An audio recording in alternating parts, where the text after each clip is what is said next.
to be the 50th anniversary of my marriage to Michael, I accidentally dropped our framed wedding photo while wiping it. The glass cracked, and the pictures inside slipped out. Besides our wedding portrait, there was also a woman's ID photo, Lisa's.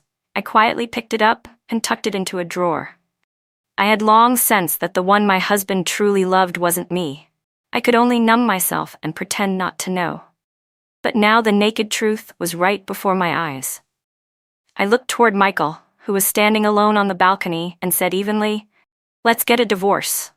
Michael stared at me in disbelief, then angrily shouted that I had lost my mind before storming out. Suddenly, a wave of dizziness hit me. The world spun upside down, and the next second it was 1970. When I opened my eyes, I froze. The room was strange yet familiar. I stretched out my hand. My palm was rough with calluses, but free of wrinkles. I had gone back to my youth. I pushed the door open and bumped straight into a young Michael. He looked startled, opened his mouth, but no words came out. We locked eyes, both choosing not to speak. "Emily, why are you just standing there?" I turned and saw a woman running toward me. Her curious gaze flicked between me and Michael. Seeing her, Michael's expression grew uneasy. He gave me a deep look, then quickly turned and left. "Rachel," I murmured, staring at the bold, carefree woman in front of me, unconsciously calling her by name. In my memory, the Rachel of my past life overlapped perfectly with the one before me. In that other life, Rachel never caught the wave of the times. When she reached marrying age, she hastily married a man 10 years older in the village. That man often came home drunk and beat her. Her first child was lost to a miscarriage after one of those drunken attacks. From then on, whenever I saw Rachel, she no longer had the fiery spirit of her youth, only the wear and tear carved by years of hardship. Now Rachel looked at me with a puzzled expression. "Emily, what's wrong with you?" Her words pulled a bitter smile from me. She glanced in the direction where Michael had disappeared and went on, "How do you know that new educated youth from the city? He's pretty handsome. Those city men are all pale and tender-skinned." A flicker of panic crossed my eyes. Having lived one life already, I wanted no more entanglement with Michael, so I made up an excuse casually. Hearing it, Rachel burst out laughing, her voice loud and carefree. "No wonder he ran off so quickly just now. Anyway, I came to tell you something serious. Tomorrow night, the brigade is holding a welcome party for the educated youths, and they want us to put together a few performances to celebrate." I was preoccupied, but I nodded casually. Seeing that I had agreed, Rachel didn't say more. She just told me the time and place for rehearsal, and then left. I spent the entire afternoon in my room, trying to sort through the chaos in my mind. I recalled the welcome party from my previous life. Rachel and I had sung a local folk song on stage, and my eyes had instantly found Michael in the audience, refined and handsome. When the city youths first went into the fields, they didn't know how to work. I had volunteered to teach them step by step, just to spend more time near Michael. He was thin and frail, what people today might call a pretty boy. But in that era, a body like his couldn't shoulder farm labor. So I rushed to do the dirtiest, hardest tasks in his place. When his clothes tore, I mended them carefully. I had practically given him my whole heart. And yet, all it earned me was decades of cold indifference, until I finally learned that his heart had always belonged to Lisa. He had chosen me only because he had no other choice. As the sky darkened, I figured it was nearly time and went to rehearsal. The spot was an abandoned warehouse. As soon as we stepped inside, the dust and smoke had us coughing. After a quick discussion, we decided to practice in the yard outside. The girls lined up in the courtyard, and our clear voices quickly drew the attention of passing villagers. A few educated youths walked by together, stopping when they saw us, Michael among them. His expression was complicated as he looked at me, his gaze lingering for a moment before he turned away. The educated youth beside Michael nudged him with a grin. "So which girl caught your eye? Staring at someone like that isn't polite." Michael flushed with embarrassment and snapped back, shoving him hard. "I already have someone I love. If you want to stare, stare for yourself." With that, he stormed off, leaving the other boy scratching his head, muttering, "If you like someone, you like someone. What's the rush?" I saw the whole exchange clearly, but kept my expression calm. It seemed Michael and I had the same thought. Since there was no love between us, then in this life we would just be strangers. We rehearsed urgently all day, and by the next evening it was time for the performance. The village leaders began with a round of polite speeches, and the educated youths smiled brightly, full of energy. Rachel squeezed my hand and whispered, "Emily, which of these city boys do you think is the best looking?" I rubbed my brow and said casually, "I don't know." Rachel pouted, disappointed, then added, "I think that pale, handsome one who talked to you last time looks pretty good. But he's too skinny. If he went to feed the cows, I bet the cows would drag him away." I didn't want to continue talking about Michael, so I just smiled faintly and said nothing. Soon, we girls went up on stage. As our voices rang out, my eyes naturally swept across the crowd. Of course, I saw Michael. He had turned his head, speaking gently to a female, educated youth beside him. She looked exactly like the woman in the photo that had slipped from the broken frame. I recognized her. Lisa, one of the few women among the group of educated youths. She was beautiful, and back then the village boys often sneaked glances at her while she worked in the fields. After our song ended, we left the stage. The girls chattered excitedly about the performance, but I felt an unexplainable weariness.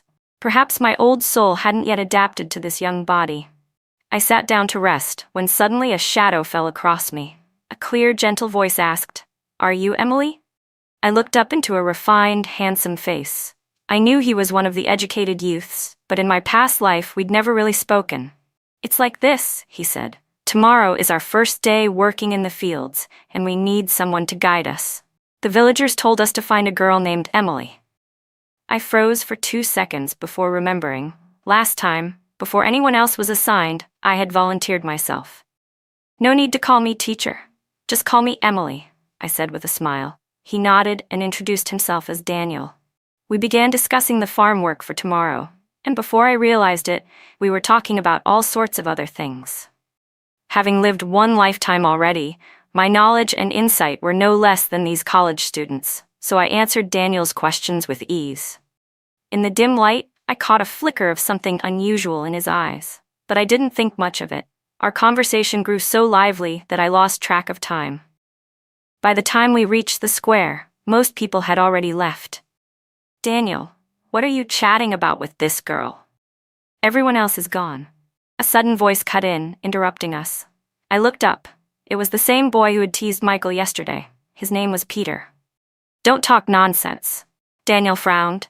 "We were just going over the work for tomorrow." Peter looked unconvinced, though the seriousness on Daniel's face finally made him drop it. Still, I understood Daniel's concern. Rumors could harm a girl's reputation. So I rose calmly and left with a clear conscience. Peter quickly lost interest and went back to joking around with the others. As I was leaving, I saw Michael and Lisa sitting together, talking happily. Lisa noticed my gaze and met my eyes. I paused, then gave her a polite smile before walking away. 3 or 4 days later, I led a group of educated youths out to the fields. They were chattering excitedly, clearly full of energy. It was early spring, and though the air still carried a chill, the country breeze in the fields felt refreshing. Of all the seasons, this was the most comfortable time of year. I explained the basic steps to them, and they picked up their tools to start turning the soil, clearing away the weeds and leftover crops from the winter. Most of the educated youths still weren't familiar with the work, and after a whole morning in the fields, their excitement faded quickly. Their arms and legs soon grew sore and weak. Michael, however, drew on the experience he carried from our previous life. He got the hang of it right away and finished his portion in no time. Peter was panting heavily, unable to catch his breath. "Michael, it's like you grew up here your whole life. How are you so good at this?" Michael only smiled faintly and brushed him off, then quickly went over to Lisa. "Lisa, let me help you. How could a girl like you manage such heavy work?" Lisa blushed, smiling shyly, and accepted his offer. By the time the farm work was done, everyone was so exhausted they could barely straighten their backs.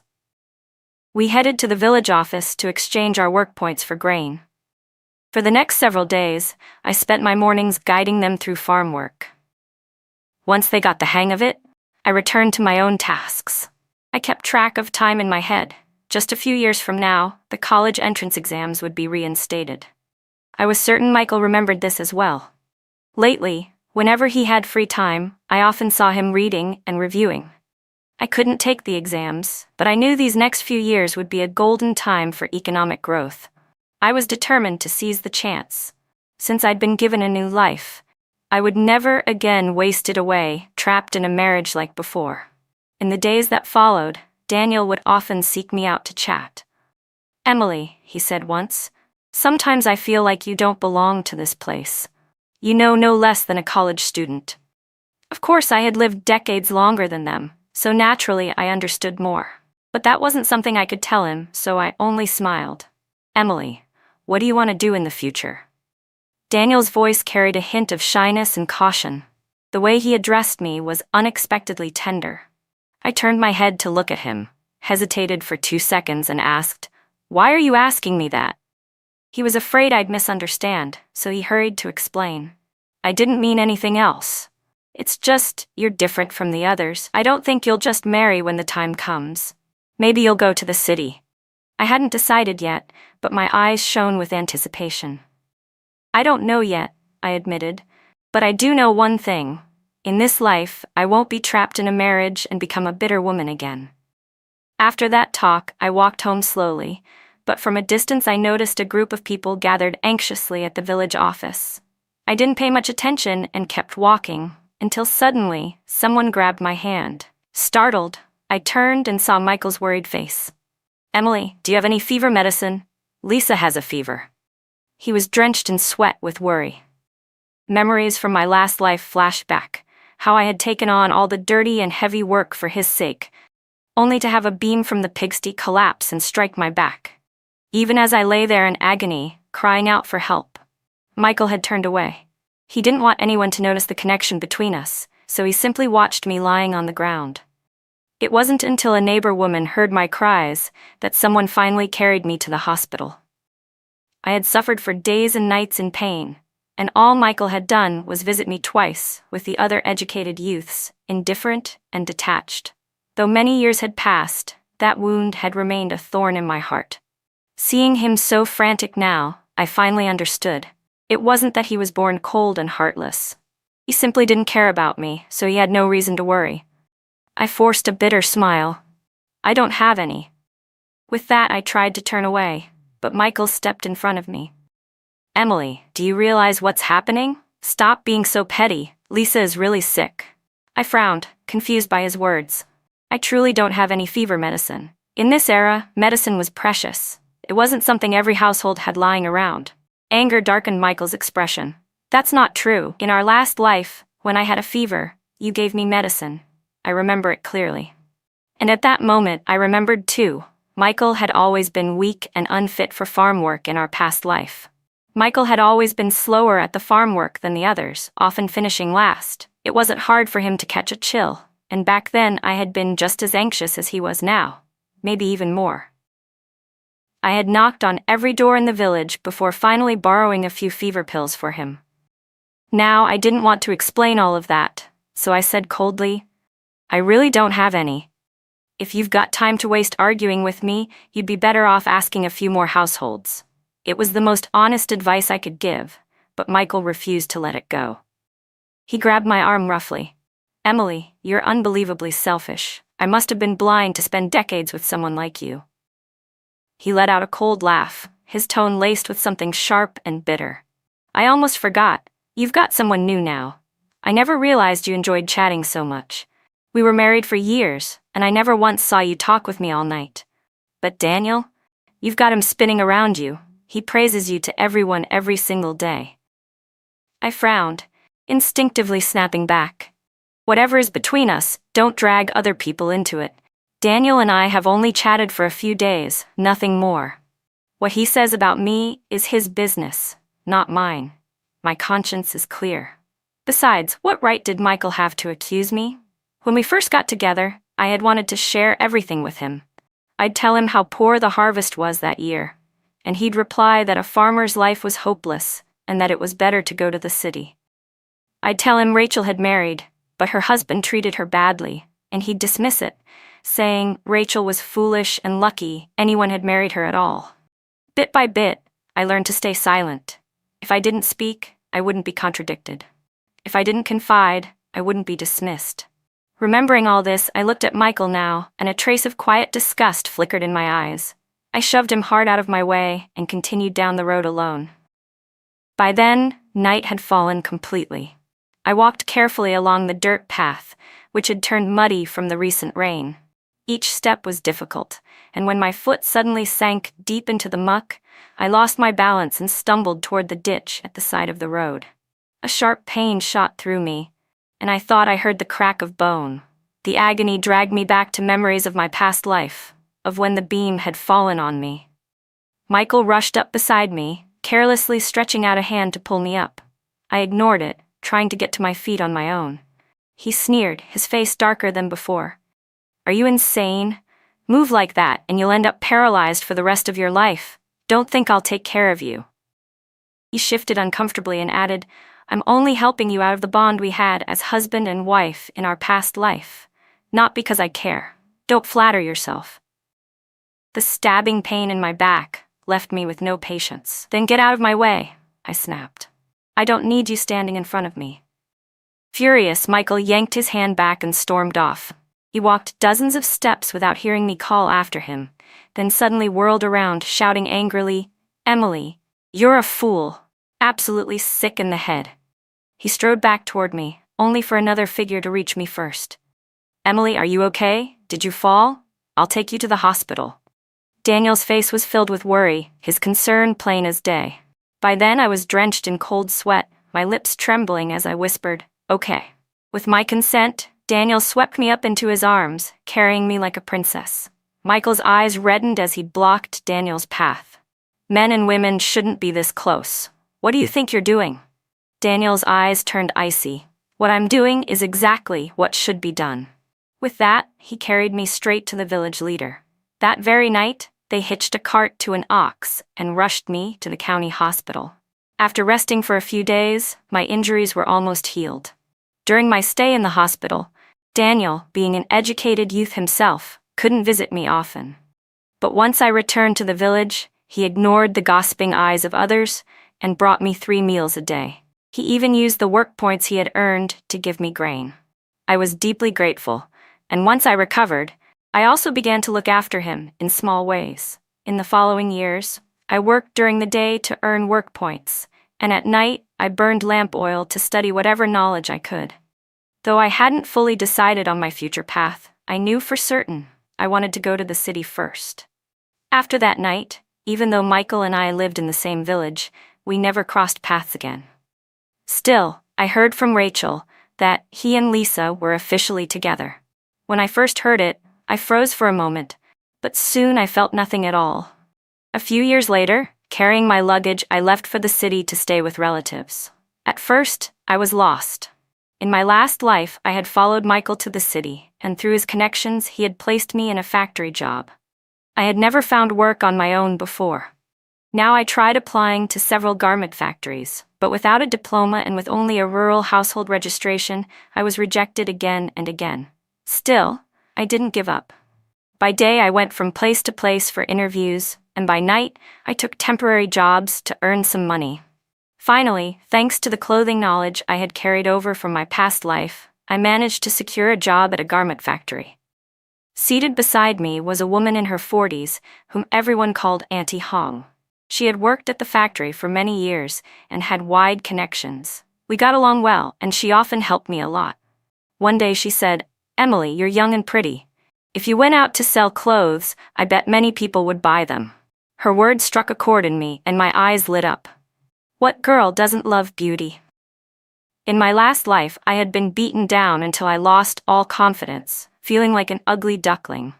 Wearing pretty clothes had felt ridiculous on me. But in truth, I had always studied clothing styles on my own. I remembered well the fashions that had risen in the department stores back then. With that, I had a goal, and work no longer felt so exhausting. I decided that once I saved enough money, I would ride the wave of the times and start my own business. Within 2 years, I was promoted and given a raise. The domestic economy was thriving, and many of my friends had begun their own businesses. I had saved some money too. And when I felt ready, I reached out to Auntie Hong. She listened to my plan with delight and helped me connect with suppliers. To thank her, I promised her a share of the profits. Of course, I couldn't do it alone, so I wrote to Rachel in the countryside, asking her to come to the city and sell clothes with me.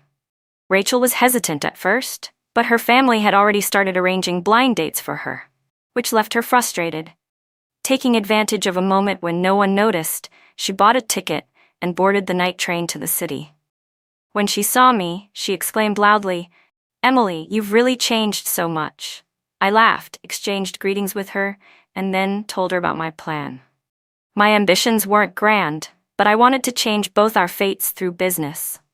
Rachel didn't understand the ins and outs of running a business, but she was straightforward, had a loud voice, and knew how to draw a crowd. Since our starting funds were limited, we set up a small stall by the roadside, laying out the clothes piece by piece. Rachel had a healthy wheat-colored complexion, tall stature, and a radiant smile. She was the image of a classic northern girl. Wearing the clothes we sold, she shouted out with all her energy in front of the stall. I wasn't idle either. I explained carefully to each curious customer about the comfort of the fabrics. Most people didn't fully understand, but they still felt that our clothes were good quality. By noon, many had been won over by Rachel's enthusiasm and bought matching outfits. On our very first day, the earnings were impressive.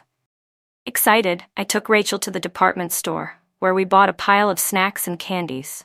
With that success, both of us were fired up, and we started increasing the size of our orders. In just a few years, as our capital grew, Rachel and I eventually rented a small storefront.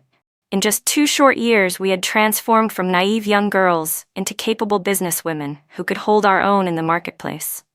I gradually shifted to working behind the scenes, calculating costs, managing supplies, and keeping the accounts, while Rachel focused on the front. She wasn't good at bookkeeping, but she loved sales, and her natural warmth made her irresistible. Anyone who spoke with this lively northern girl couldn't help but be persuaded to buy a few pieces of clothing. One afternoon, I was bent over the ledger, studying last month's profits, when I suddenly heard Rachel's excited voice. I immediately stood up to check, worried that trouble had come again. With the size of our business growing, it wasn't unusual for jealous troublemakers to show up. Just a few days earlier, a group of local hooligans had come by intending to smash things, but thankfully, I'd seen the situation early and called the police. When I reached Rachel, she was tugging at a man's sleeve with delight. "Hey, don't you remember me? You once came to our village as an educated youth. I never really talked to you back then, though." My steps faltered. I hadn't expected a familiar face. His back looked oddly familiar, and before I could turn away, Rachel called out to me, "Emily, look who's here, it's someone we know." The man turned around. It was Michael. The moment his eyes landed on me, he froze, standing there in stunned silence. Rachel, however, didn't linger on him long. Her eyes shifted instead to the woman beside him, whose belly was heavily swollen. "Lisa, you're so far along already. 7 or 8 months, right? You really need to be careful." Rachel's loud voice made Lisa flush with embarrassment, and she smiled awkwardly. In that instant, I understood. In this life, Michael had finally married the woman he loved. Rachel seemed to sense the awkwardness in the air and quickly changed the subject. "I remember when you all went back to the city to take the college entrance exams. By now you must have great jobs, right?" Michael seemed to come back to his senses and said, "I passed the exam. Lisa didn't. She was pregnant at the time and couldn't focus on studying." Rachel froze. So many years had passed since those exams, and without meaning to, her eyes dropped to Lisa's belly. Lisa lowered her voice so much it was barely audible. That child didn't survive. Rachel realized at once she had spoken carelessly and quickly hugged Lisa in comfort. I quietly studied Lisa. Her cautious, diminished demeanor mirrored what I had been like in my last life, constantly belittled and denied until I lived in fear and self-doubt. Michael was like a vampire. Anyone who loved him, anyone who cared for him, would eventually be drained of all value. Michael's expression grew darker.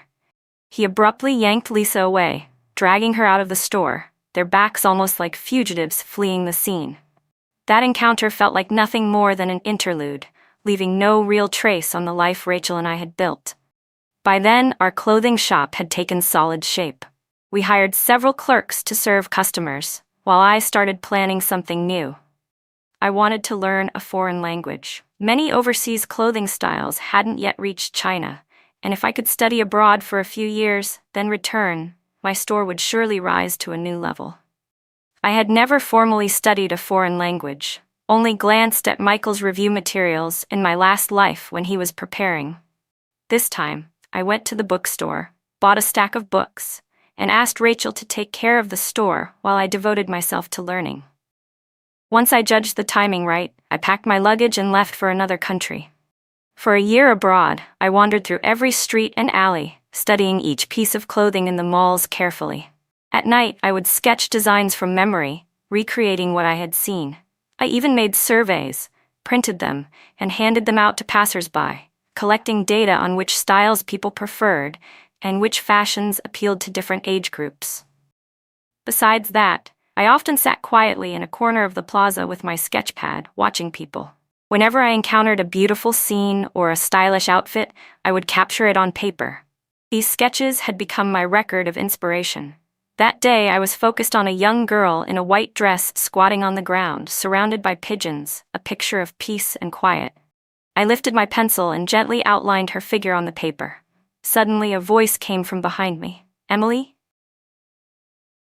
The tone carried a hint of uncertainty. I turned, and the moment I saw the man's face, he also saw mine. His expression lit up with surprise. "Daniel." I said his name with hesitation. It had been so long that I wasn't entirely sure. But a gleam flashed in his eyes as he sat down beside me. "I never imagined I'd run into you here. After the exams, I went back to Gua village looking for you, but the villagers said you had left for the city. How have you been? Are you married?" I raised my brows and smiled. "I did go to the city. I opened a clothing store. I came here to study fashionable styles before going back." Daniel nodded quickly, though when I didn't answer his last question, his face showed a trace of disappointment.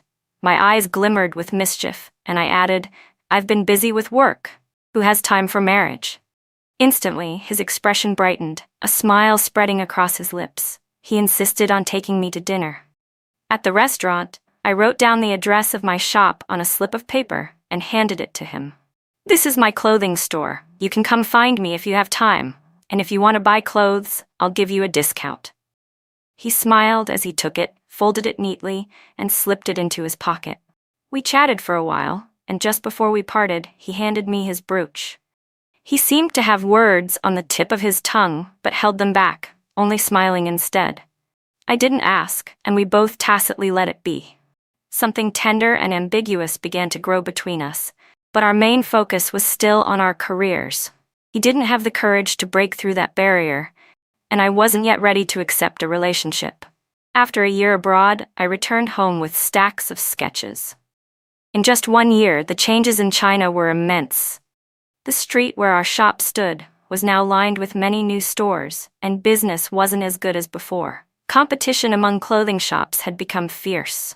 Rachel was overjoyed to see me back, bustling to organize a welcome party for me and chattering non-stop about everything that had happened over the past 2 years. "Emily, you have no idea how much has changed. Michael got divorced. Do you remember him? One of those educated youths who came to our team years ago."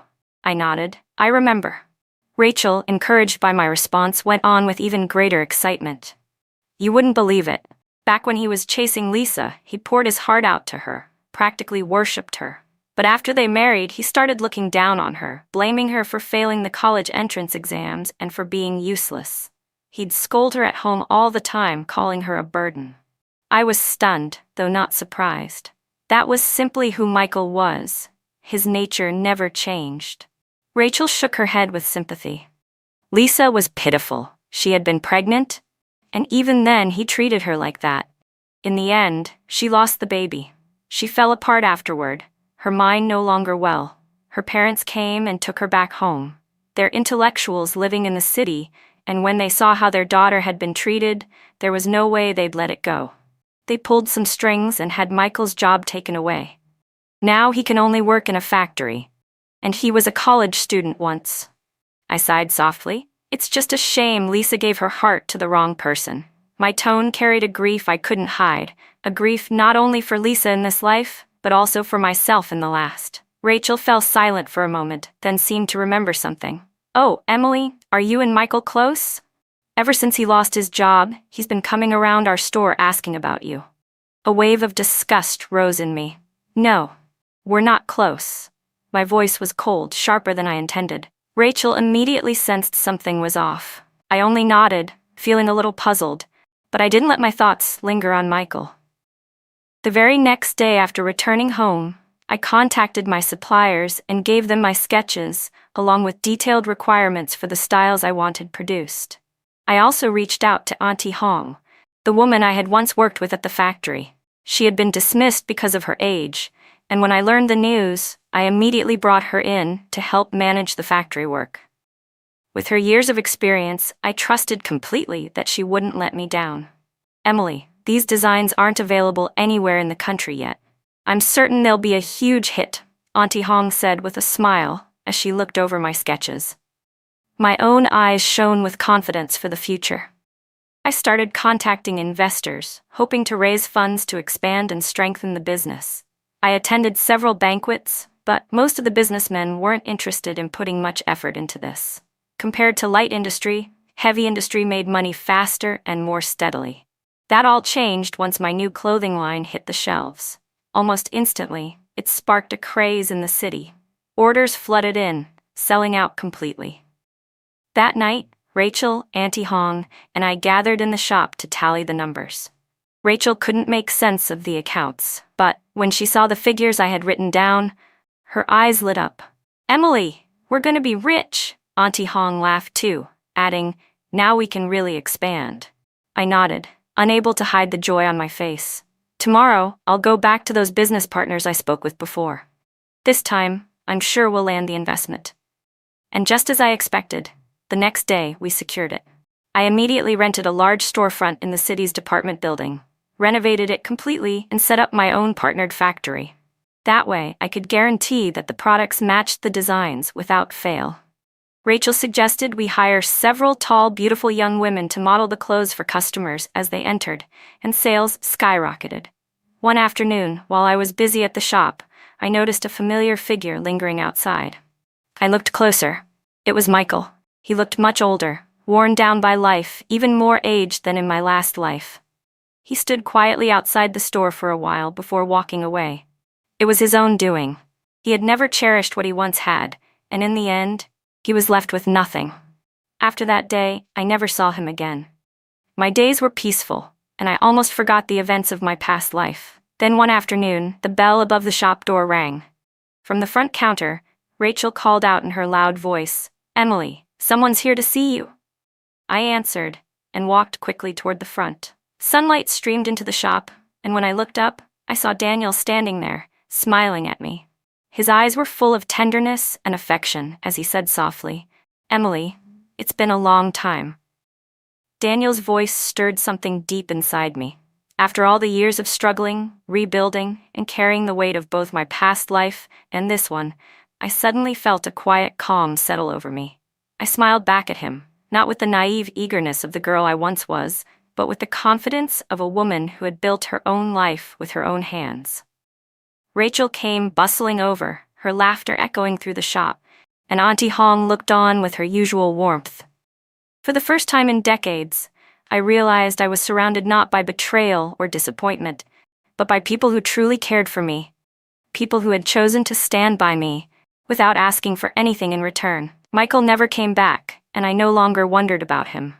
Lisa's story had already shown me that his love was nothing but a fleeting illusion. I didn't hate him anymore. I simply let him fade into the background of my memory, like a shadow on a wall. My shop grew, my dreams reached further, and with each day I learned how to love myself more. The girl who once gave everything to a man who never cherished her was gone. In her place stood a woman who finally understood that happiness was something she could create for herself. As I looked at Daniel, at Rachel, at the bright future stretching out before me, I knew this life was mine to live freely. No more regrets, No more wasted years. I had been given a second chance, and this time, I would not let it slip away.